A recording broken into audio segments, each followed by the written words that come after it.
What's happening? Of course, you know it's your boy B Hot Radio Shout In. Stepping in the building, I got a songstress, actress, a media mogul, a friend and family to the show. I'm talking about Nicci Gilbert. Daniels, what's good with it, sis? What it do? Oh, man, feeling good, feeling great, Nicci. Yes. Now, I mean, Worth Media. Right now, you've been laying it down out here, putting it down for the women out here in these streets. Yes. Can you break down to me what Worth Media is really about and what all you got going on with it right now? I mean, first of all, I gotta give you your flowers, brother. I know, Nicci. whatever men take, you know, your beer, your whatever. Super proud to be here. Thank you. It's an honor. You've always kept it so real. I love the work you've done in the community with the kids. I love the work you do in the streets with the brothers. I love it all. So I'm here. I'm trying to be like you when I grow up. I'm trying to be like you, nigga. We ain't gonna go back and forth about who tried to be who in here. I'm trying to be like you. Okay, you got stuff on TV. You got Grammy nominations and all of this extra stuff. So now I need you to get down to what's going on now with this Worth, though. Yeah, what it is WORF is an acronym for Women in Reality Film, TV, and Media. Holla at your girl. Okay. And you know, you talked about the records and the TV shows and all the things that I've done in the past, and unfortunately, you know, people see from the outside looking in something that looks a lot bigger than it is because that's how it's always positioned. Yeah. You know, to look right. Yeah. You know what I'm saying? Yeah. Like, wow, you know, she doing it. Thanks. The struggle of what it has taken over the last almost 30 years that I've been in this business. All the lessons that I've had to learn about the importance of ownership. All the lessons I've had to learn about the importance of content that doesn't just entertain our people, but also entertains our people, uplifts our people, inspires our people, grows our people, develops our people, right? Yeah. And that's what Worth Media is all about. It is the culmination of all of the experiences that I have had. Say what you feel. All the fuck that ass. I'm with you. Yes. All the shit, sugar, honey, iced tea. Come on. That I've been through. Yeah. All the lessons that I've learned, right? It is an opportunity for us to have not just better content, right? Not just more compelling stories, more honest stories, more true, real representations of who the entire fuck we are. Come on. But also for us to have the opportunity to own those narratives. Yeah. Literally, right? Yeah. I started to learn when I worked with Tyler Perry on Meet the Browns. I was introduced to an incredible man who, you know, doesn't like his name mentioned, ain't trying to be all up in the videos. But he is the person who put all the resources behind, the initial resources behind Tyler, right? And helped him grow his play business into what it became. Crazy. Very smart man. Yeah. Brother, black man. Really cares about creatives understanding the importance of ownership. So he started talking to me about it. But you know, when you're younger, you just want to be all up in the video stance. Damn it. I'm with you. I done been there. Shit. We don't always know how important it is to own something. You know? And he started talking to me about that. So I wrote a play. Soul Kittens Cabaret, and I started hustling that and whatever. And you know, I'm getting ahead of the questioning, but long and short is that I knew when I went in and pitched ideas to networks, when I went in and pitched ideas to labels after my conversations with my angel investor, because he has invested in projects with me, and they were looking at me like, oh no, she knows the secret. We can't do it that way. No, what is the secret? The secret is that you license your content. You don't sell it. You just snapped. That word licensing needs to be used more in these conversations. And I've been hearing it a lot from different people about different things that's going on. Continue. In what times did you find yourself licensing content or selling it rather than licensing it, and it came back to get you? But better yet, finish where you was at with your store, with the cabaret. That's the thing. So we'll get to that, because that was, I guess they're connected. Yeah. And that's the interesting thing. Like, you know, a person on the outside looking in might be like, well, I mean, what exactly are you doing? You're kind of all over the place. You write plays, you sing songs, you produce shows, you know what I mean? You're reality TV. Yeah. I'm a businesswoman. Man, ain't that somehow Jay-Z said it? Come on. I'm a businessman, whatever. That's right. Soul Kittens Cabaret. Cabaret was the first series that I wrote, and it was something that and when you look at the deck or the ideation of it, it was Soul Kittens Cabaret live performance venues in Vegas. It was Soul Kittens Cabaret the play.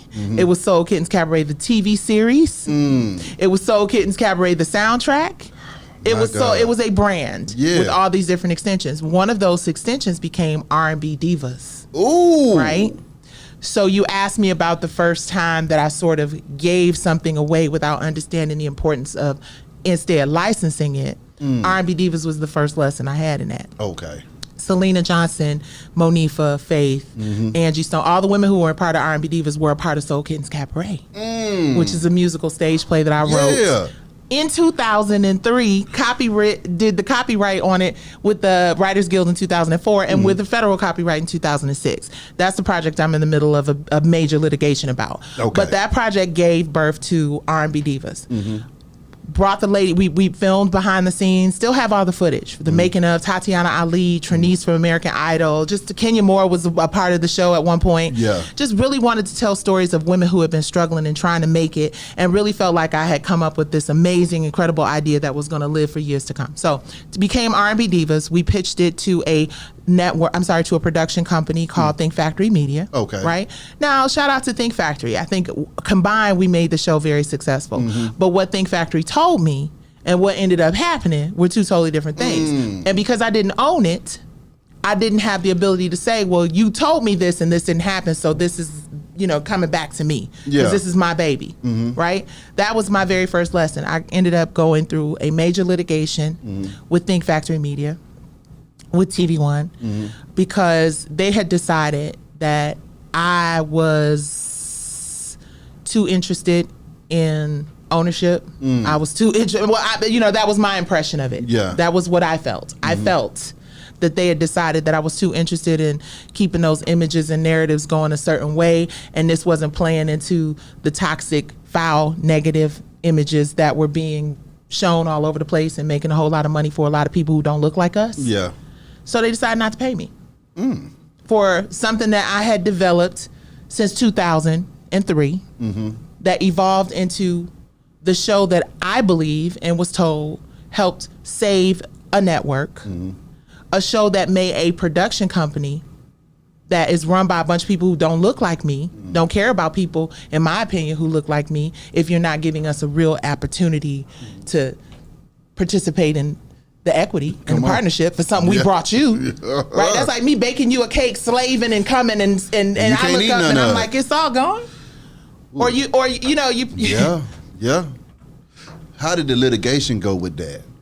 So in the situation with R&B Divas, again, I had a conversation with Jamie Foster Brown.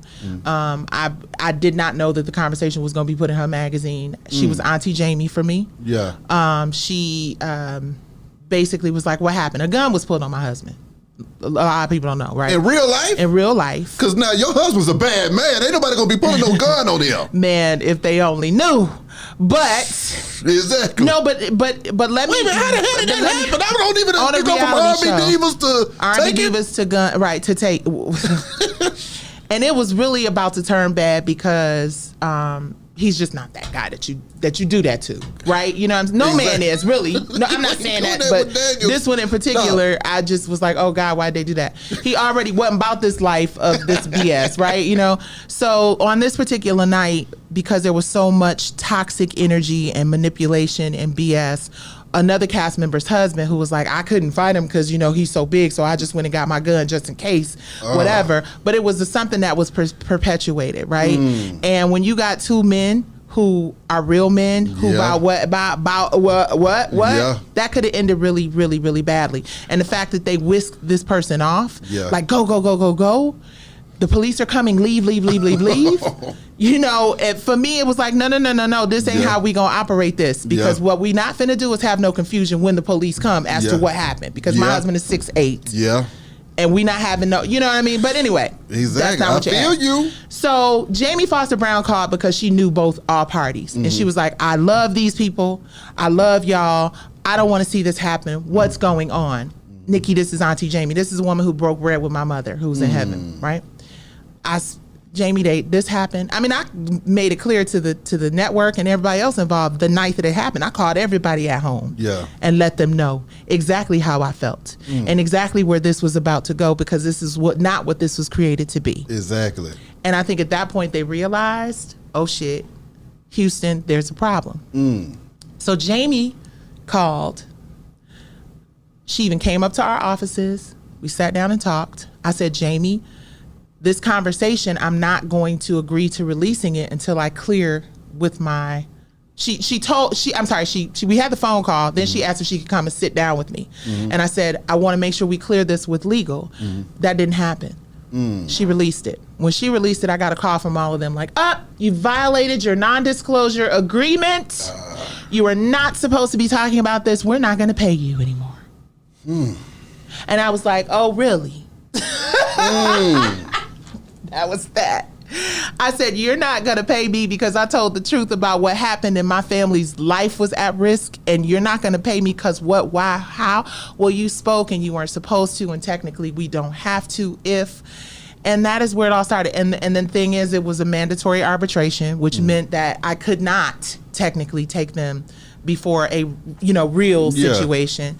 But I wanted it to be clear. I wanted everything to be documented. I wanted people to understand this is why. And that wasn't the whole reason. It was just the straw that broke the camel's back. Yeah. It was me seeing that because I was trying to change the narrative and turn something very negative into something more positive. That started off positive. That I was being painted to be this very difficult, horrible person. And they succeeded with a lot of people.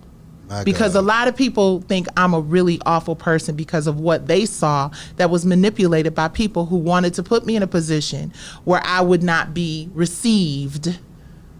Can you speak on those politics in the industry, especially in the entertainment industry, where you get found to be the bad person just for standing up for yourself? It's going to happen every time. And right? What do you do in those kinds of situations? Because there's a lot of people that's about to stand up for themselves and find themselves in the corner fighting for their life. Yeah. So what do you do when that happens in your life? You stand in that corner, you fight for your life. And the thing I mean, that's just it. I'm not going to sugarcoat the shit. Because going up against major corporations with billions and billions of dollars, influence. I mean, the head of Think Factory's wife was the head of one of the biggest publishing companies. I'm sorry, not publishing companies, one of the biggest PR companies, ever. My God. I'm competing with a lot. And I don't want anybody to take from this conversation that I have any venom towards that situation. Yeah. I actually am very grateful that situation occurred, because that was the most one of the most educating moments of my life. That's right. I owe them people probably, at this point, I probably do owe them a check for the education that I received about the importance of, to answer your question, not really giving a shit what somebody's thinking about when you knowing that you're coming from the right place and you're trying to do something to positively impact more than just yourself. That's right. That's right. How does it go in those meetings when you start to speak of licensing versus selling? Well, when I met with Lionsgate and I pitched them what was the spinoff of Soul Kittens Cabaret, which was entitled Curtains, because it was a show that let you pull back the curtains on this club and what was going on in it. And the lawyer who I was working with at the time, when we went in and pitched it to him, I said, hey, listen, I am working with the team of people who worked very closely with Tyler Perry.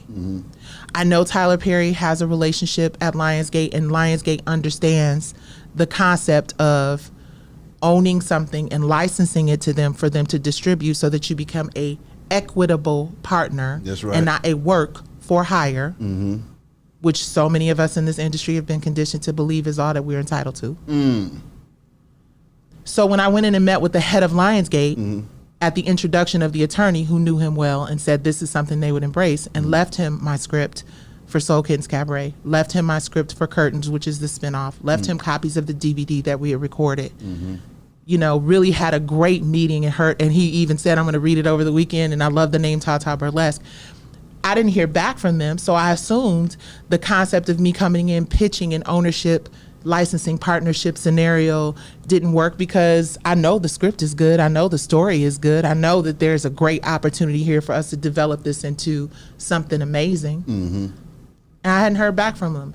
And then later, I discovered that there was P-Valley, which is substantially similar, beginning, middle, and end to the story I pitched. I don't know why they chose this alleged story that Katori Hall made into a play about strippers versus my more fleshed out. I had more marquee talent. Fantasia was in my show. Faith was in my show. Tati. I had so much talent to draw from. That play had been shown in various cities. There was so much development. And it's the story of a transgender club owner. I'm sorry, a gender fluid club owner. These women, their stories, their individual struggles. The fact that the club is on valuable land going up for Vegas. You know, the boyfriend from the past who comes in, the new girl who comes in with the red suitcase. There's so many substantial similarities in this space.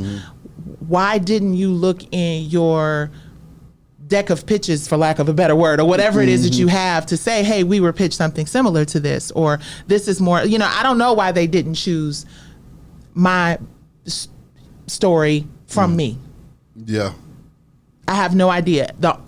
I would like to think that we'll be able to figure that out when we get in front of a judge and a jury. And that is part of the reason why I'm so motivated to push forward with this narrative that we have to own and license our stories. That is the only way that we can control the narrative, right? Maybe it was because my show was about burlesque dancers, which is basically a stripper. You know what I'm saying? But we weren't just so direct. Maybe they wanted something that was a little, you know what I'm saying? No, I wouldn't have a kid on a mattress, a little bit Tyler on a mattress while I'm opening a show with Down in the Valley where the girls get naked if you want to, you know, I wouldn't have done that. So I don't know if it was a creative thing or what. There would have been a lot of nuances that would have been different. But the story, you know, representing the LGBTQ community, that owner that you've never seen before, being able to relate to these women who have dreams and goals and aspirations beyond dancing and performing in the club. The antagonist of the mothers is in my show as well, who didn't agree with the, you know, everything is pretty much the same except they are hard, you know, it's just a little more let me chill, because what I don't want to do is I don't want people to feel like I have a problem with strippers. Yeah. Because I don't. Yeah. I don't want people to feel like I'm judging, you know, their interpretation of what goes on in that space, because I'm not. What I'm saying is that I think that there are ways for us to tell our real stories that don't require us to just have that same constant ongoing narrative of black women are strippers, black men are drug dealers, black rappers got to die at 20. Like, I'm over that. Well, the thing is, when you talk about mass media, you're talking about being edgy and putting out something that's not edgy. You see what I'm saying? Because like you say, it's nothing for us to get a story about a drug dealer. It's nothing for us to get a story about a stripper. But it is something for us to get a story about people that are working every day trying to make something happen for themselves. I ain't seen a story like Good Times since Good Times, okay? Just the average happy black family trying to keep the party going. What were the responses to you when you reached out to them and said, hey, y'all, this kind of looks and resembles what I pitched to y'all years ago? Well, you know, at that point, I didn't reach out to them because, I mean, you know, I'm like, I already knew from the previous experience that I had, you got to have your lawyers reach out to them in order for them to take you seriously. Yeah. At this point, I reached out to the lawyer who referred me. Yeah. And said, hey, you know, sir, you know, just want you to know, I've seen this thing. And I didn't even, my husband saw it, and several people from the cast that had done Soul Kittens over the years was like, wait, did you, because this is a lot like, it's the, and I didn't even want to see it because I was concerned about looking like the girl who caused the issues at R&B Divas. We saw what happened there. I left, and at the end of the day, the show went away eventually, right? I didn't want to look like a person who was coming in to take something away from fans who enjoyed something again. Yeah. I knew how bad we needed it in this pandemic. I didn't want to look that way. But I also didn't want to look in the mirror every day knowing that I was afraid to take these people to task and at least ask the question, I believe that they got the idea from me when I went in and pitched them. That is what I believe. Okay. I believe that my story is substantially similar. I believe that those 47 similarities that are on, speaking of Worth Media, WIRFmedia.com, I believe that most of the people who have gone and looked at that also believe that. That's right. At the end of the day, I know what's most important is what the judge says. I know what's most important is what the jury says. And I will always respect that process. I just hope that, you know, they understand, meaning the defendants in this case understand that if it were the reverse and it were me out here doing this, pitching the show, I can't go nowhere. Listen, I can't go nowhere right now and say, hey, look, if I come to you right now and be like, be high, okay, you're the head of a network, I got this show, okay, it's run by this, you know, gender fluid, transgender host, you know what I'm saying? And then, you know, he's like a den mother to all the ladies, he really loves them. And then, you know, they got the bouncer who takes care of him, and then, you know, there's gonna be this guy who's gonna try to take the land for Vegas. You'd be like, well, we see that, that's P-Valley. That's already there. So I can't go and take someone else's creative ideas and claim them as my own with adding a few nuances here and there to change it. So I feel like everybody in this situation should respect that if it is as close as it is, it deserves the opportunity to go before a judge and jury, which is all that matters. What their opinion is doesn't matter to me. And honestly, as passionate as I am about mine, I realize that it doesn't matter in the grand scheme of things. What matters is my evidence. That's and right. My evidence is strong. And the gag is, it's not just about the visual evidence. We have so much other evidence that I can't talk about because we're going to court over this. Yeah. Just allow creatives to benefit from the things that they create. Create partnerships with creatives. Don't demand that we allow you to infringe on our intellectual properties without repercussion. Answer me this, Nicci. Does it even make any sense to take an idea to a network anymore? Does it even make sense? If you're trying to license it and you know when, because how many people do they actually let come in there and license their content? Or is I would say a year ago, Beehive, I would say, yeah, of course. But streaming has leveled the playing field. Do your work. Find people like you who want to create great content and make it. Exactly. Don't go in with ideas anymore. Go in with the content that has been copywritten. And don't get it twisted, because my content has been copywritten for almost 20 years. But I still have to fight a company worth billions of dollars, be quote unquote blackballed in this industry, threatened on so many levels for so many, you know what I'm saying? They just got the right one. I understand the importance of the truth. I understand what it means to my grandson, to my nephews, I don't want no trouble, but I'm not backing down from none either. When you think about the blackballing in the industry, because a lot of folks say that you won't even know that you're blackballed, they just do to you what they think versus saying it out loud. Well, you know, I could care less. That's what I'm saying. Doesn't even matter. Famous. I've been famous. You can't take away what I did already. You can't. I'm still gonna stream. Yeah. You know, I'm still gonna. What I've done, I've done. What's most important to me now is speaking the truth, so future generations are more equipped to deal with the bullshit that this industry throws at them all the time. I don't want to be famous no more. You can't blackball me because I'm trying now. I guess the new word for blackball is shadow ban. Ooh, that's a good one. That's true. But we working on the solution for that too, if ever there ever was one. And see, my question would be for that young lady that's following your footsteps and she's taking a firm approach to what she has going on, and she has the way being shadow banned or blackballed early. Not after she done sold millions of records and been all over the world 5 times in a row. This is jumping off the porch. What should she do? I always say this in my Suge Knight voice, come to Worth TV. You tired of getting shadow banned, all up in the videos, getting canceled? Nah. I feel you. No. You know, nobody had fewer resources available to them than our ancestors who took to the streets in protest and sat in bus seats that they shouldn't have been sitting in, according to certain folks. When you look back at the limited resources that the leaders from the civil rights movement had, they didn't have the ability to act. There is a way around every obstacle. Thank God we have a plan in place that if they do decide, we just gonna shut down, because I'm literally non-existent on Twitter. Thank you, Twitter. I don't know who hasn't, we understand money runs everything, but it is what it is. But we have a plan in place where we have relationships and resources and tools and other people and other situations. Always make sure that you're planting seeds in a bunch of different spaces so that when you're faced with something where you can't put your face and your name on it, right? They used to do it back in the day with people publishing all the time, didn't they? I've been hearing a lot about that here lately. And their mama name and stuff. Yeah. But I'm saying, sometimes you have to go around the obstacle instead of trying to go through it.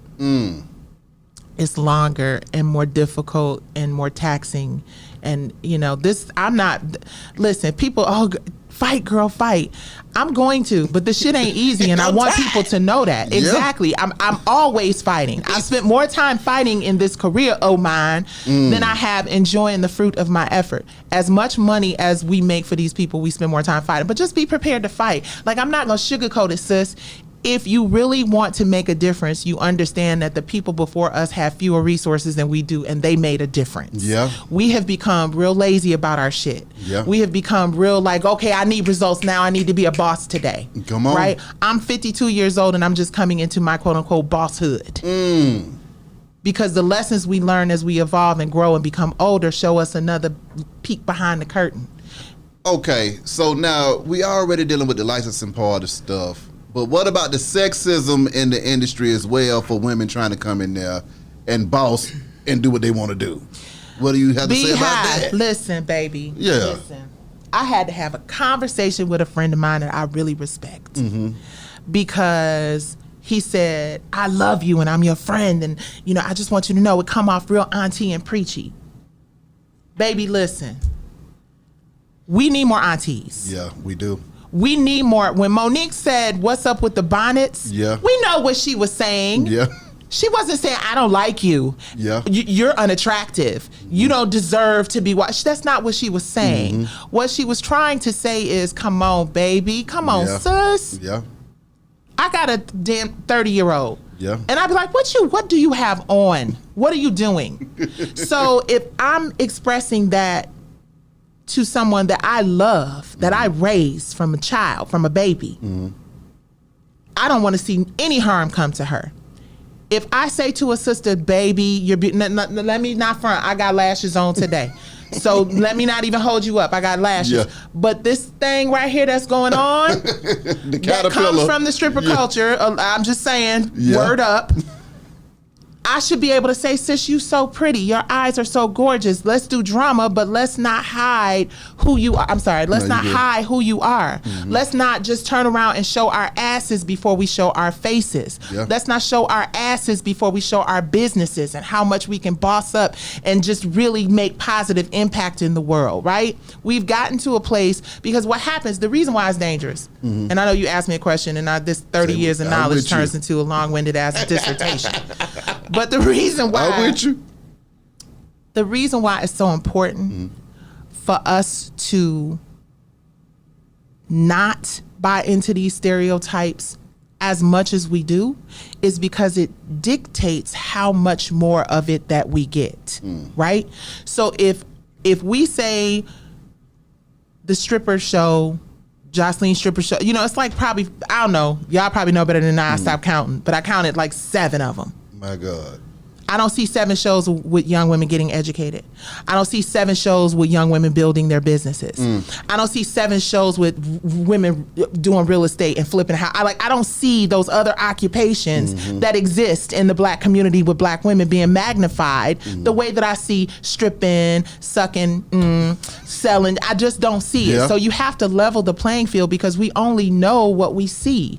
In our community, we're very visual people. When we see strippers winning all the time, time. We don't see the side of it where these women are like, I don't really want my son to know what I'm doing. Or I'm only doing this because I'm trying to pay for my medical degree. Or we don't see those stories. What we see is how well can you shake your ass? How sexy can you build yourself up to be? I've had cosmetic surgery. I'm not shunning cosmetic surgery, but as Auntie Nicci, I'm saying, sis, life goes on beyond that. And at some point, you're not going to have that whole exterior thing that you got to get you through. And you're going to have to rely on what's in your soul. And if what's in your soul is corrupted by some shit you did for a check, it's going to start to show itself. And mental illness and trauma is the #1 commodity in entertainment right now. And that's why so many people getting broke off. Yeah. Look at Kanye. I when I watched the Genius documentary, I understood another side of him. And what I respected most is that his friend said in certain moments, I'm not going to capture this because I know he's going through something that doesn't need to be put out here like that. And now all these major corporations and major outlets are now doing the exact opposite. He reaches too many people for that brother not to be all the way healthy. Whatever. I wasn't there, so I don't know. No, I'm with you. But he reaches too many. My nephew was a Kanye West huge and is a Kanye West fan. And he went through a really traumatic time in his life. And when I asked him what was going on at the moment, he was like, I was just in the car listening to this Kanye West record and something came up and it just struck something in me and it just made me feel a certain. And I'm like, it's the soundtrack of our lives. That vibrational energy means something to our community.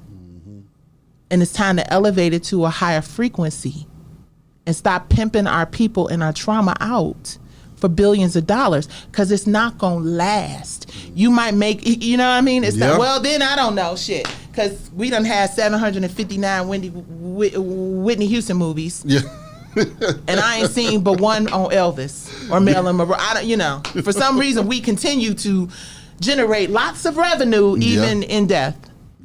And that's the shit that needs to stop. When it comes to putting out the kind of content that will actually move the culture forward, why do you think there's so much resistance to that? It's interesting. So, you know, B, from the day you met me, this has been my conversation. I didn't start doing this because it was like popular, right? I do this because it's just who I am. And I think what I've learned, and I can say with certainty, is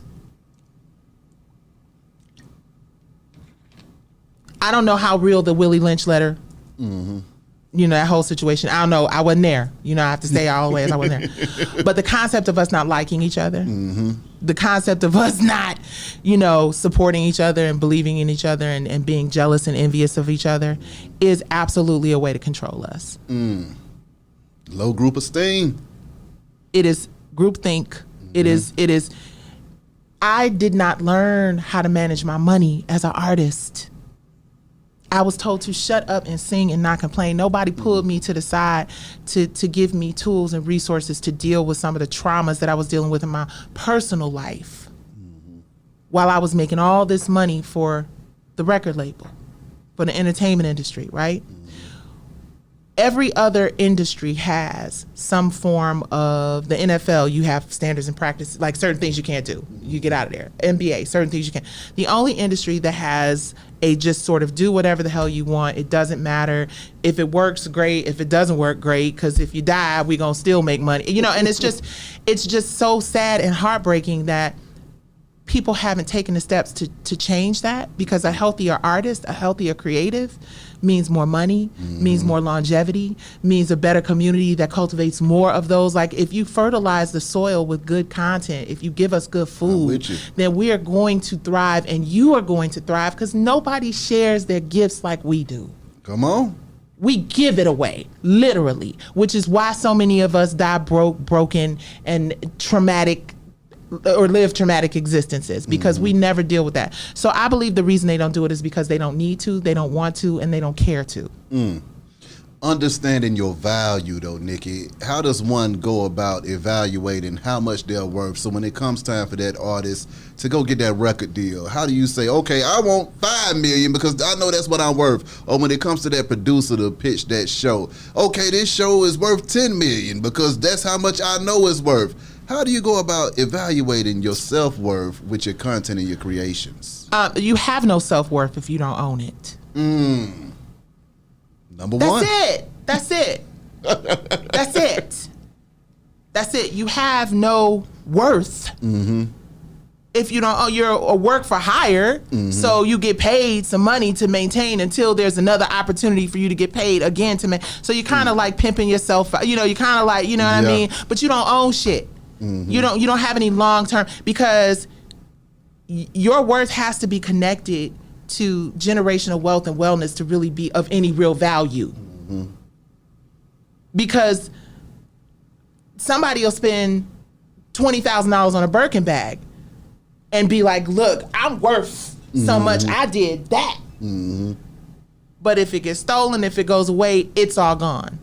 If you put that money and resources into long-term, preeminent assets, real estate, certain things like that, and the content, that's where the worth comes from.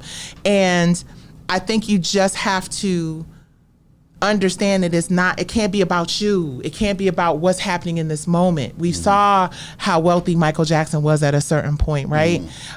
We saw how wealthy Prince was. We saw how wealthy Whitney Houston. She had a big, huge, amazing home in Newark, New Jersey. And now that she's gone and all these movies and stuff are happening, what measures, in my opinion, her worth outside of being an amazing singer and an amazing performer that we all love is that Whitney Houston Academy that nobody even knew she had until we talked about it on R&B Divas and raised money for it.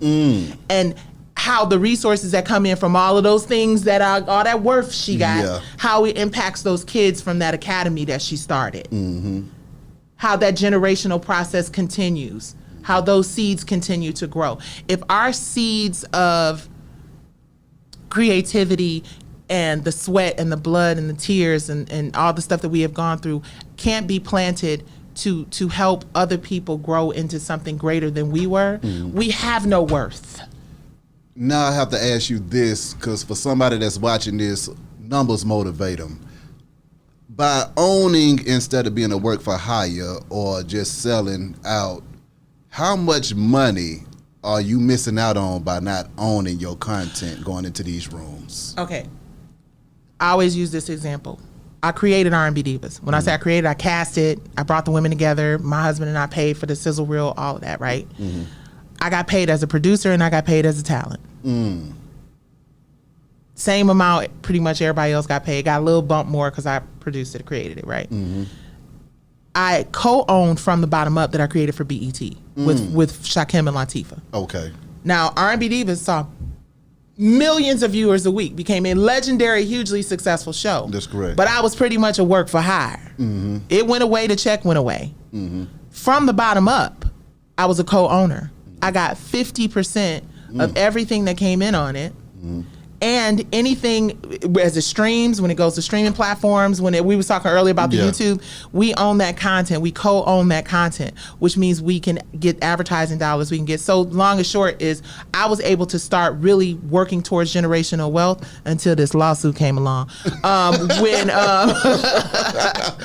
When I did R&B Divas, because From the Bottom Up, because I co-owned it. So co-ownership means you get 50%. So let's just take this particular case that I'm talking about, right? So there's a statement on video of the head of Star saying they gave Katori Hall $100 million for P-Valley. He's the head of the network, and he's on video saying, hey, we gave Katori Hall $100 million to do P-Valley. Nobody's ever done that. I'm not lying. That's what I watched. That's what I saw. God. So if they gave her $100 million, I don't know how much money they got back from it or expected to get, but if you pay somebody $100 million, let me just ask you, what would you expect to see in return? If I gave you 100, I'd at least like to get 500 back. Yeah, at least 500. Yeah. So everybody can agree at least 300 to 500. Yeah, 300 to 500. Okay. So as a co-owner, if you got 500, I get 220, 235.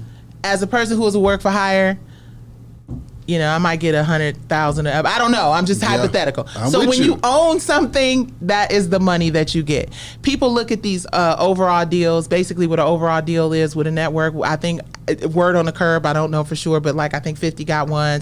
They gave Katoria overall deal. That means everything that you create in that deal, when you leave, it stays. That's a first look deal. Well, I mean, some people think it's good if they're offering you $100 million. Okay, yeah, for $100 million, I give you everything. But if I'm offering you $100 million, yeah. Ooh, how much you say you gonna? $500 million. So you have to decide whether you want $100 million now or $250, $300 million later. Ooh. And you still got to get a little something now if they move forward with it. That's right. The thing is, there's always somebody in the room waiting outside the room to come in to take the 100. So you have to consider that. Like with these reality shows, it's everybody want to be a housewife, but me. On the Housewives of Atlanta, they pay well. But guess what? The thing is, the brand that we own is the Housewives of Atlanta. So everybody wants to be a housewife. Yeah. So you can go over here and sit down, and I can get this chick over here to work for a quarter of what I'm paying you, because you are work for hire. So you do what I tell you to do, or you don't get this check, because this person behind me, who we gonna put on as a friend, wants your job. When you own it, they can't do that to you. Wendy Williams, when you own it, they can't take your Instagram account with your 2 million followers and give it to somebody else. When you own it, they can't just determine who's gonna come in and replace you. So answer me this question then, Nicci.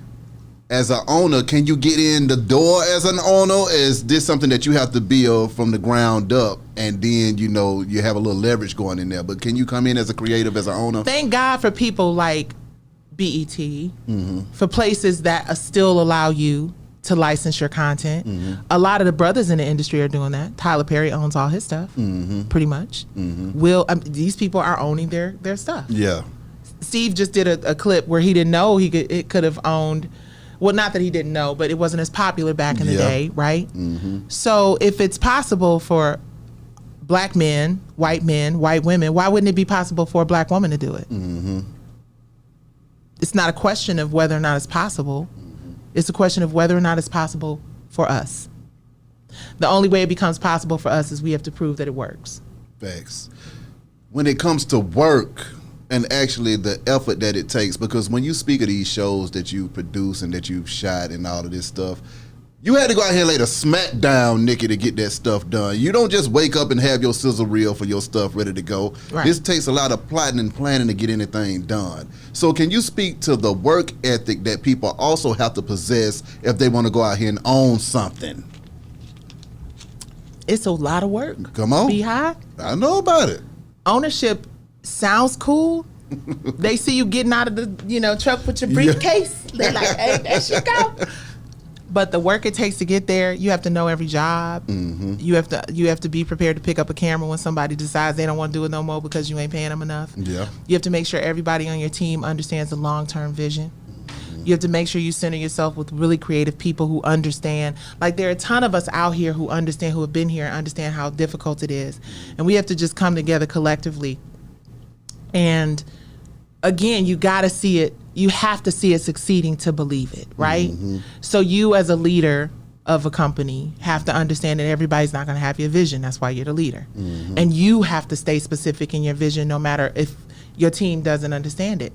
And just like the big boys say, oh, you don't want to do this and you think X, Y, Z, A, B, and C, there are so many young kids out there who are willing and ready and prepared, and you have to find them. You have to do the work. It's funny, Christine Beatty said it in From the Bottom Up, and it just sticks with me. You have to do the work. There is no easy way to get to it. But let me tell you what the math is. The math is, like you said, my goal is to get 1 million black women to understand the importance of a network that is for us, that is by us, that helps to heal our community with better stories and better narratives and addressing mental health and all that. And all I want those 1 million women to do is pay $30 a year.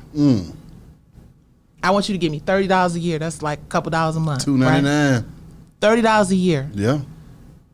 So that you can have content that entertains you, that inspires you, that educates you, that informs.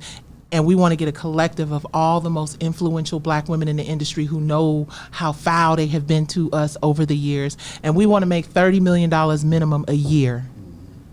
And we want to be able to put that money back into our community. We want to be able to highlight those businesses. Why can't Black women who own brands advertise at companies that show, or advertise on content that shows them in a more positive light? We not saying we anti-stripper. We not saying we anti-hustler. We not saying, but let's tell, I did a whole show about women who were released from prison for doing like some crazy shit. Yeah. From the bottom up, Pink Panther Click, Brandy Davis selling, they was broke, you know? Yeah.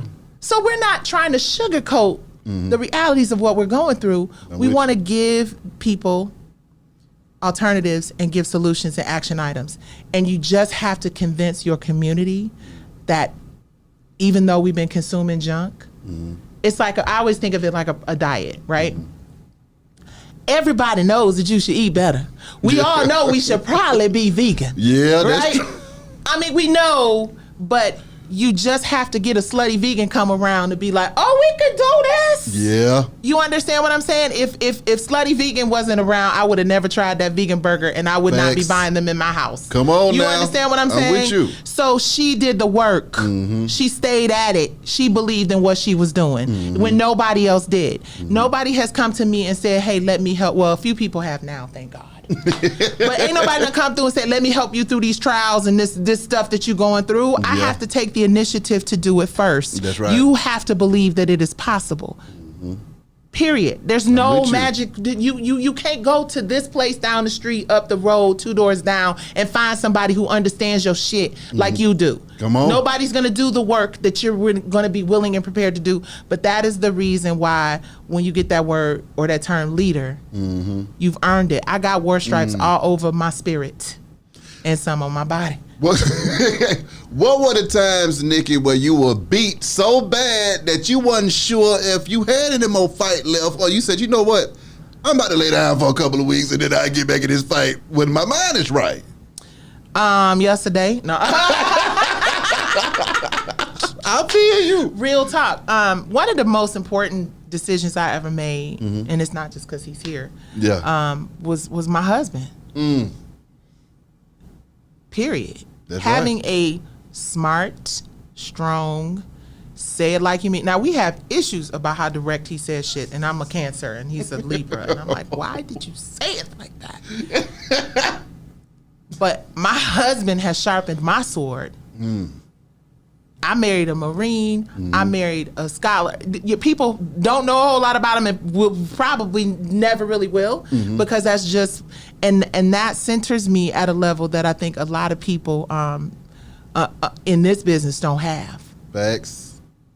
And you got to have a center, right? Whether it is your spirituality, and it doesn't mean everybody has to be married or have a partner, but the unity and the strength of two Black people together with a common goal. I was looking at the Kelvin Hunter interview, and I saw a perspective that a lot of people probably wouldn't see because I understood the importance of having that grounding when you have those moments where you wake up and you're just like, because baby, my venting sessions on shit get crazy. Like, by the grace of God, I've really embraced meditation. And I've really embraced, so that's a big part of it too.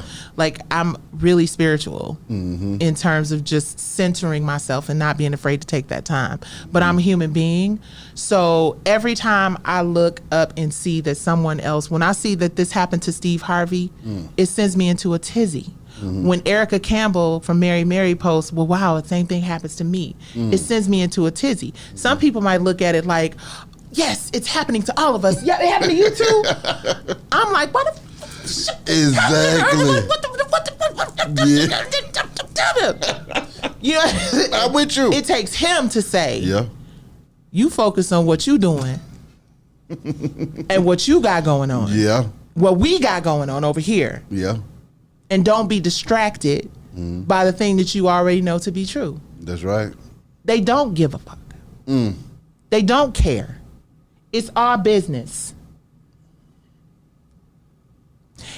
And the business I am going to do as a result of the investment that I'm making in protecting my assets right now, is going to answer a lot of prayers and questions for a lot of people, because I'm going to reinvest in the creatives that deserve to be partners, have equitable, because if everybody I said it yesterday, I don't want to ever be the person at the table paying the check because I'm entertaining people who don't have it anymore. I want everybody at the table. Not to say that I'm not willing to share whatever I get. Yeah. But I want to make sure that everybody around me is eating too, so that we can feel safe and feel like nobody is around you just because they trying to like be where you at or get what you have.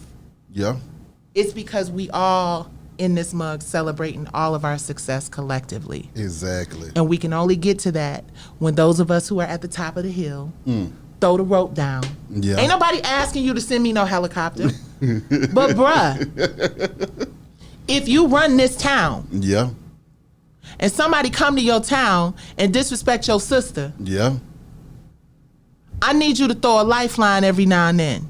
And let it be known that you can't come here and disrespect my people without me at least looking at the details just to see if this is as blatant as it is. I have to ask this question again because that kind of goes into those industry politics. You know, people don't want to cross nobody to correct nobody. Because they cowards. And that's what I was thinking in my mind, but I didn't want to say it like that. But you ain't no damn coward, so continue saying what you were saying. Because they cowards. You know, it's not about me. And I don't care who doesn't understand that. It is not about me. Do you know how many women that my creative ideas have provided employment opportunities for?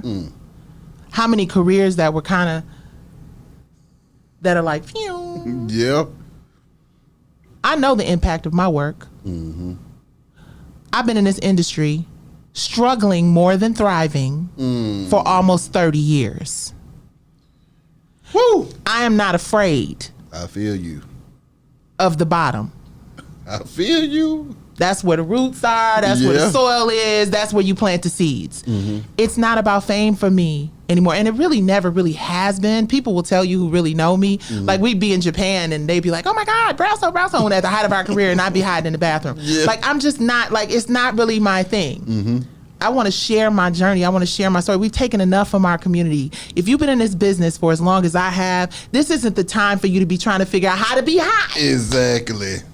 This ain't the time for me to be out here trying to figure out how to be all up in the videos. This is the time for me to share my journey with the future so they can learn something and give it to them for free. Facts. That's why I talk so damn much, because I want to make sure that I ain't trying to die with the truth in me. You can have a whole lot of other people out here that are trying to do it, but I'm not trying to do that. I'm 50. I'm about to be 52 years old. I'm going to live a long life. I'm going to make a lot of money, and I'm going to change a lot of people's lives for the better, as I have always done. But it is not just about wealth for me. Well, that's a lie. It's not just about greed for me.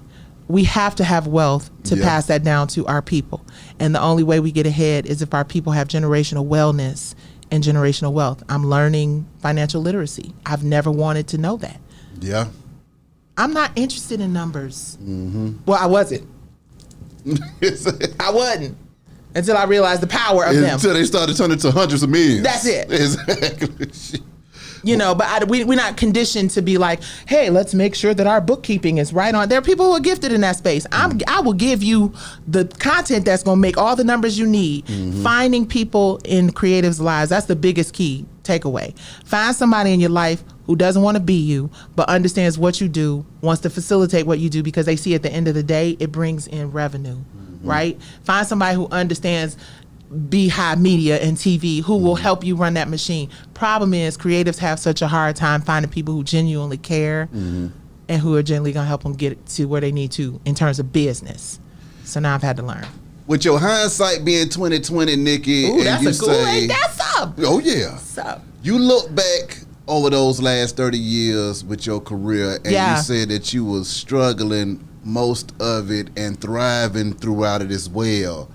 How do you feel mentally, though? Because that's 30 years of going through it, up and down, and a long behind fight trying to make it do what it's supposed to. So what would you have told young Nicci at 20 to prepare for, to be able to go through that journey? Does she sit back and enjoy the journey, as they say? Does she put on her boxing gloves and strap up her boots and say, get ready for war? Do you say, find you something else to do? Shit, they call me crazy, so I would say I do all of that. Split personality, right? I will beat your ass. Nam yo ring and kill, and I'm tired. Sounds like a typical week in my life. Yeah. You know what? I realize, and this is gonna sound like a cliche, but what a blessing is it to have God put you in the room where Michael Jackson give you a record deal, make you the first artist on his label. What a blessing is that? Come on now. What a blessing is it for Tyler Perry to pick you out of a play that had literally 20 people in the audience, and he happened to be one of those people, and put you in a play that toured for a year and a half and is one of the most iconic plays that they do. And Tyler Perry is the most successful mogul in media right now. What a blessing is it to partner with Queen Latifah. So each time I am met with the struggle, I remember the rooms that God has put me in. I remember the rooms that my ability to, it was so many times in LA I didn't. We got stranded in the desert. That was my first lesson. I got stranded in the desert before Brownstone became successful because I stayed behind because I wanted to network with this guy, and Maxie was doing this video and he left me in the desert. Car broke down, it was crazy. I was crying, Lord Jesus, if you get me through this. The next day or a week later, they introduced us to a publisher. The publisher introduced us to Jerry Greenberg, and the rest was history.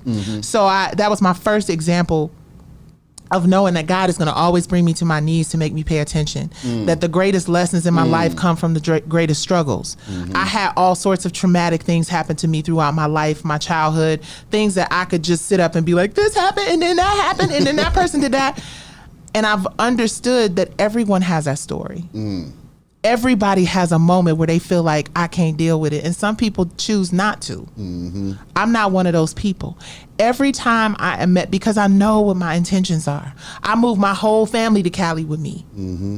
I moved my cousins, everybody will be like, damn, yeah, we did live in Cali. We did have those experiences. Got my sister a job at Motown. I know why God put me in this position because I'm not a selfish woman. I'm somebody who's going to always look out for the community, look out for the people I love and care about, and even people I don't know. And I know that that's the reason why I'm met with so much adversity and bullshit, because I'm not somebody who lacks integrity and character. I'm not somebody that you're going to give me a bottle of vodka and have me doing dumb shit in this business. I'm not somebody who, I have made mistakes. I have done shit that I'm like, oh God, why did I do that? Why did I say that? But I know where I'm coming from. I know why I'm focused on this win. I recognize, like in the book, The Purpose Driven Life, it is not about me. I've watched too many of us fall from grace. That's what From the Bottom Up is all about. That was the title of our Brownstone album. It was the title of the TV show of the women that were released from prison after being at the top of their game and hitting rock bottom. It is the title of my nonprofit organization. We're always going to be in a place of ebb and flow. God brings us to that low level so we can see what's down there and determine whether we want to stay or climb our asses back up to the top. And as often as we make the same mistakes, we will repeat the same lessons. The solution to my problem is focusing on getting this IP situation taken care of. I look at it as a blessing. I look at it as a business opportunity. You took something that belonged to me without asking me for permission. Now let's negotiate what you pay me for that. And go about your business and do what you do, and let me go about mine. And I'm going to turn that into an opportunity for a lot of people who deserve more opportunities to have those. That's it. So when I look back at my career overall, yeah, this shit was hard. But it don't mean that I'm running around this motherfucker trying to jump off of a bridge. You ain't never got to worry about that, because I know where my blessings come from and I know the impact of my truth. My question is, Nicci, did you enjoy the journey? No.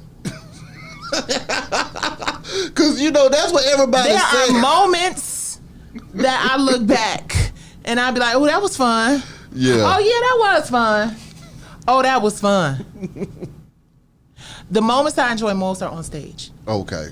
The moments I enjoyed most were when I was performing as an artist, or when I was watching something that I created come to fruition and be performed. What was it like being in the music industry as well when you get in there and you're looking for the whiz and then you find Richard Pryor in the back?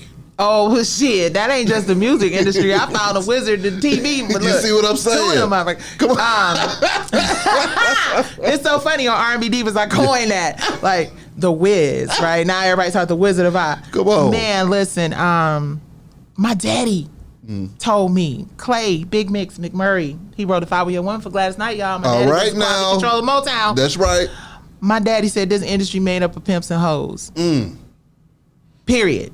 Now he old school and that ain't right. And I mean, when we look at all of these stripper dramas on TV, you know. Yeah. But he said, baby, it's made of strippers and hoes. You have to decide which side of the fence you want to stand on. Either you know what I mean? And I'm like, wow, Dad, that's really terrible. So I had a perspective on it, but I did not really understand that what he was trying to say is you are either going to be an owner or a worker, work for hire.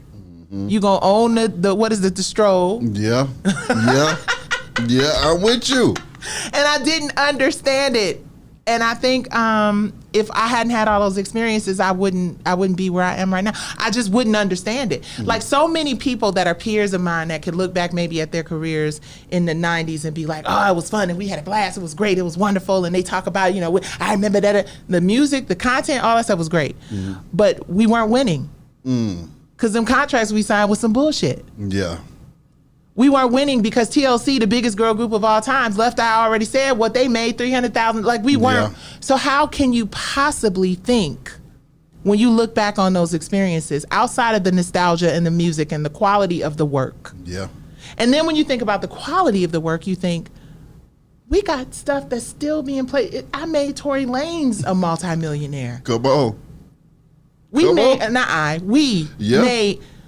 and we're still not getting broke off the way we supposed to get broke off because of something we signed when we was 23, 24 years old. So you can't really look back at that and be like, wow, that was awesome. Like that really laid the foundation for generational wealth in our community, in my family. Yeah.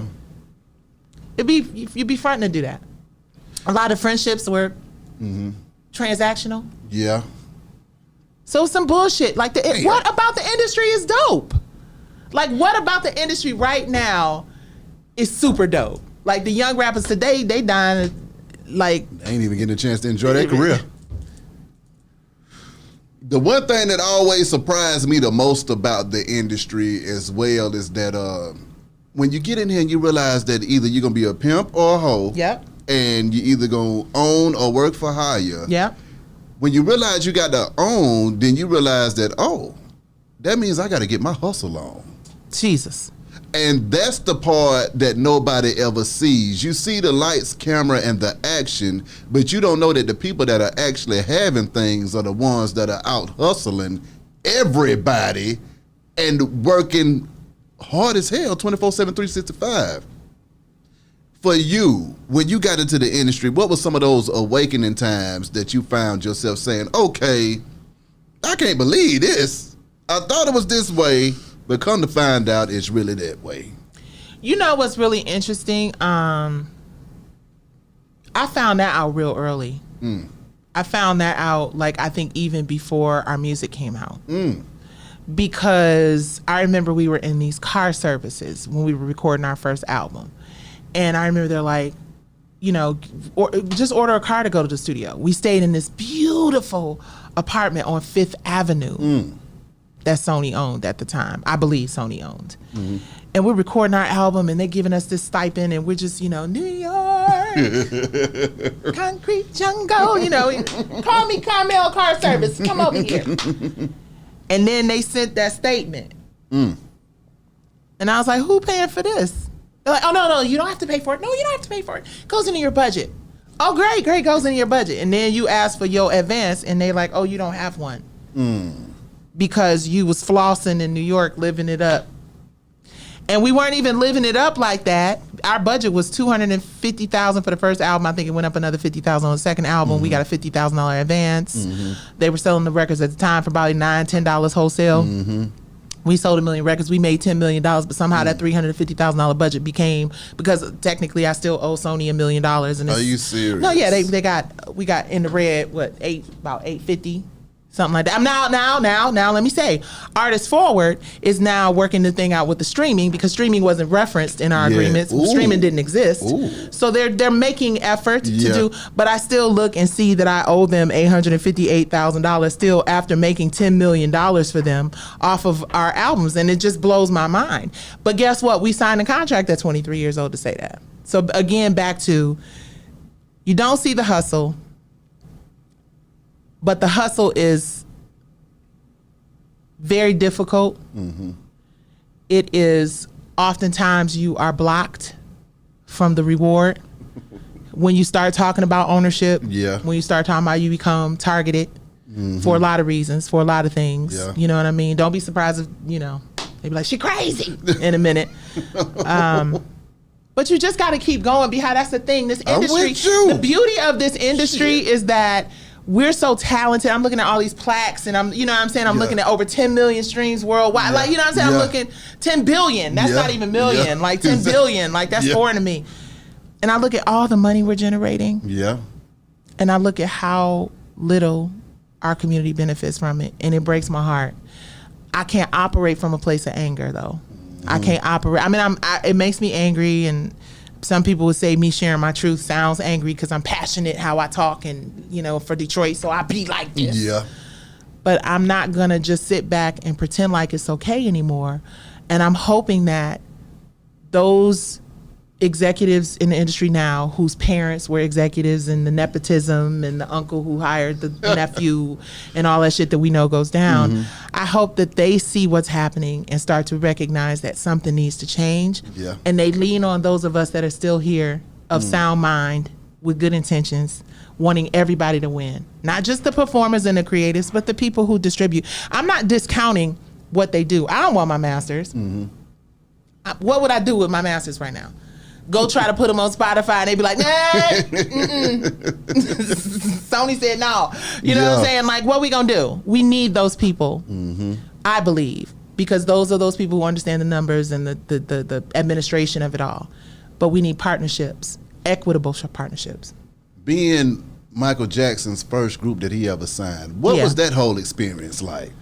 And was MJ like the MJ they make him out to be, the man in the myth? Or was it just a regular brother? I don't know. Okay. That's a new thing. I don't know. I wasn't there.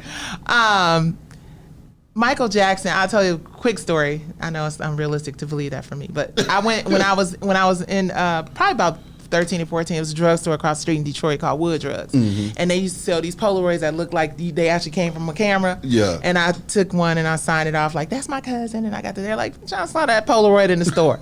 So it was Michael Jackson. So it was me projecting. It was me putting on my vision board before vision boards became popular. That's then the Ken Fields' Dear Michael song, I wanted to sing that in a talent show. And God blessed me with an opportunity to be the first act signed his label. He was not creatively involved in our album except to listen to them and say that he loved the records. When he and I did have interaction, I'll never forget, at Jack the Rapper, I was like, I'm so nervous, and I was really kind of standoffish, and I was like, we're signed to Michael Jackson, the world is going to expect us to be this thing that you are. And he was like, I signed you because you're great, be great. We signed you because you're amazing, be amazing. Be great. Jerry Greenberg telling me coming into this thing, you treat yourself like a brand. That was the first time I'd ever heard of it. You are Coca-Cola. Don't change the formula. Do what is working. Be consistent with the people who are listening to your music. Give them a little something different here and there, but always think of yourself, because it was some little stuff going on when we were in New York. We got into a little tiff in New York, and Jerry had this conversation with us, and that stuck with me. So we went through something called artist development. They brought choreographers, they brought elocution coaches and media coaches. We went through this process of understanding how to sit across from you and have a conversation, right? That's right. We understood that there were certain things you didn't say, certain ways you said it. We were trained under the king of, they call him the king of pop, I'm calling him the king of entertainment. Like there's nobody who will ever do what he did. It just is what it is. So we knew we had to represent and reflect that. And the beauty of what was happening in the 90s, is that artists were put in position to develop other artists. Mm-hmm. They were put in position to cultivate other talents. There were a lot of those deals where the artist, when it found another artist and whatever. And I think that is why you had so much talent, because it was talent breeding and feeding and developing other talent. Mm-hmm. Now you just got numbers and bean counters and people who look at what's trending like it's the industry has become kind of like all numbers. Yeah. Okay. This question is kind of repetitive, but it's in a different vein. With that hindsight being 2020 again, if you could go back and change anything, the things that you would change, do you think that you would have still experienced the same amount of success knowing what you know now? So the only thing I can say that I would change about my career is the loss of Maxie. Yeah. I don't even know if that being changed would change where I am today, which I'm very, as difficult as life is for me, fighting a major network for the second time, actually the third time. They don't know about the other time, but anyway. My God. Losing both my parents 90 days apart, nothing hits me like the loss of my sister, which came a week before my arbitration for the first lawsuit I had. Mm-hmm. Mm-hmm. So we didn't even do the arbitration. I just was a basket case at that point. Yeah. I told my lawyers, make sure I don't have to pay you, and I don't care what else happens. Yeah. It was a blur. Yeah. Literally. That's the only thing I would change. But then I think about what clicked inside of me that made me as passionate about legacy and making sure her son is good and my grandson is good. The risk that I have to take to build what this is going to be, hopefully for them, I think, would I still have that? I believe I would, because I was always on that path. I don't know. But that is the only thing I would change. If I could just reach in and be like, okay, whatever made that situation happen, whatever made her fall, whatever it was, I would change that. With the massive success and the real life struggles, how do you feel like those things changed you as a person going through your life? It kind of contributed to, it's interesting, I think I was talking to Jasmine Brand, she was just like, oh, I just, when I think about you, I think about you being fearless. And it's not about being fearless, because of course you'd be like, damn, I'm about to piss this person off. I know I'm gonna have to fight this motherfucker. Okay, let me get it. You know what I'm saying? Like, I think even Mike Tyson goes into the ring with a little Floyd, like, just let me, because he might, you know what I'm saying?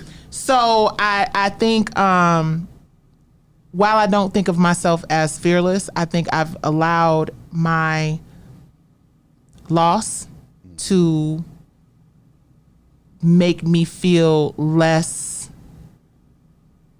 worried about what happens if I lose. You know what I'm saying? Like, it's just like, who cares? We gonna keep it. We gonna wake up. Let's go. Yeah.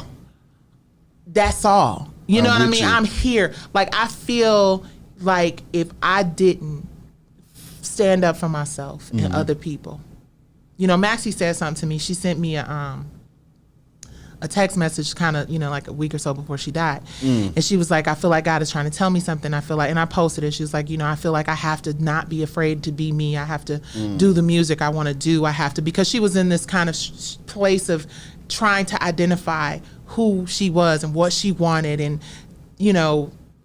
she was struggling with that. She struggled with that a lot. As beautiful as she was, as talented as she was, she struggled with her self-esteem, right? And I remember we had done the Brownstone thing, the R&B Divas thing, and we performed, and it wasn't good. And I just remember her really being impacted and affected by that. And I said I would never allow any situation to make me feel so bad and so defeated. That I wouldn't be brave enough to take it on head on and fight it. I'm like, we might both go off this motherfucker. But that's what's going to happen. Exactly. You're not going to throw me off this bitch. Exactly. And then, no. I'm with you. And I feel like my spirit's strong enough to come back and get your ass after the fact, if that's what's, you know what I mean? So it just gave me a fearless, I hate to use the word fearless because I think people feel like you have to, fearless, I am not afraid to run into this room of flying bullets. No, you're going to be dodging and defending and whatever. So yeah, I feel like it gave me a sense of fearlessness. I guess that's the short part of it. I don't give a I'm with you.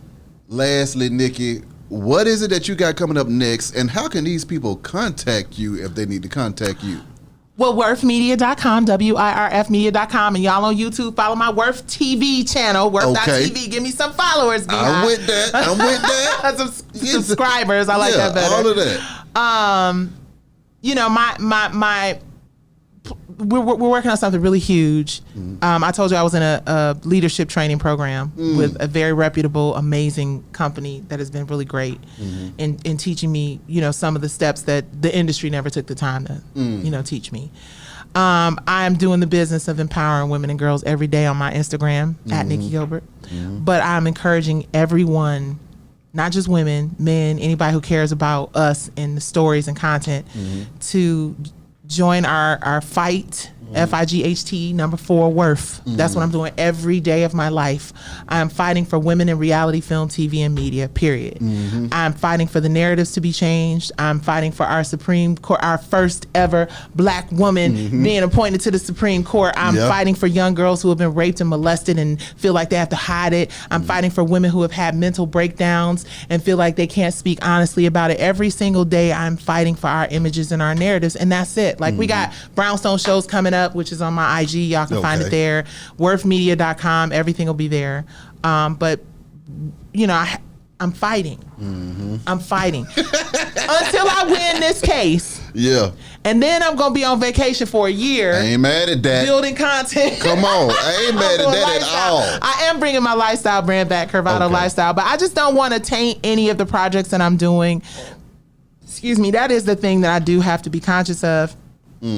Every time I speak, you know, they're listening for an opportunity to say something, and I don't really care. It is what it is. But I have to just make sure that I'm not putting a stain on anything that I'm working on too, which is why my name isn't on everything. Like we're Worth Media. We're not Nicci Gilbert TV. You know what I'm saying? Because I realize it's too hard for Wendy Williams, Tyler. You know, it's too hard for, you know, people to take your name and associate it with your brand and try to destroy it. I want this to be something that lives when I'm gone, and I don't have to be, you know, the Cheshire Cat grinning face of everything. I'm with you. Nicci. What's up, brother? Thank you so much. As always, wish you nothing but the best and much success. Be High Radio Shout and holla at y'all in a minute. We go. You didn't say Brian Hightower.